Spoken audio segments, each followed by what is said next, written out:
And on to some breaking news coming in. BJP MLA Ram Kadam will hold Jan Akrosh Yatra from Mumbai to Palghar in demand to transfer the Palghar mob lynching case to the CBI. Ram Kadam has said an FIR has also been filed in Dadra Nagar Haveli regarding the case. If a FIR is registered in other states regards to the same case, then the case has to be transferred to the central agency. Alisha, my colleague, joining us with more details. Once again, Ram Kadam will be holding a Jan Akrosh Yatra.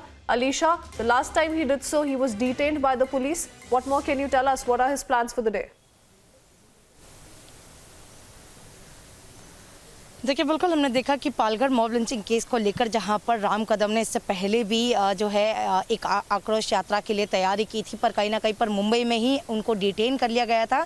वहीं पर हम देख रहे हैं कि जहां एक तरफ एफआईआर जो है वो पालघर में रजिस्टर किया गया कासा पुलिस स्टेशन पर वही इसी पालघर केस को लेकर अब दादरा नगर हवेली में भी जो है एक एफआईआर दर्ज की गई थी। हालांकि ये एफआईआर जो है ये 18 अप्रैल 2019 को की गई थी, 2020 को की गई थी। पर अब जहाँ तक राम कदम का ये कहना है कि जहां दो राज्य में एक ही केस को लेकर अगर एफआईआर दर्ज होती है तो अपने आप केस जो है वो सेंट्रल एजेंसी को दी जानी चाहिए, यानी अब जो केस है वो सीबीआई को जानी चाहिए। और इसी को देखते हुए खुद बीजेपी की एमएलए राम कदम जो कि अब जन आक्रोश यात्रा जो है वो फिर से निकालने वाला है और इसी को लेकर इसी और जानकारी को लेकर वो खुद मंडे को एक प्रेस कॉन्फ्रेंस करेंगे जहां पर वो बताएंगे कि वो कब जन आक्रोश यात्रा निकालेंगे, क्योंकि लगातार ये मांग उनकी रही है कि पालघर मॉब लिंचिंग केस में जहां पर साधुओं को एक उनके साथ जो अन्याय किया गया और वहीं पर साधु समाज लगातार न्याय को लेकर गुहार लगा रही है, पर महाराष्ट्र सरकार जो है वो सुनने के लिए तैयार नहीं है। और इसी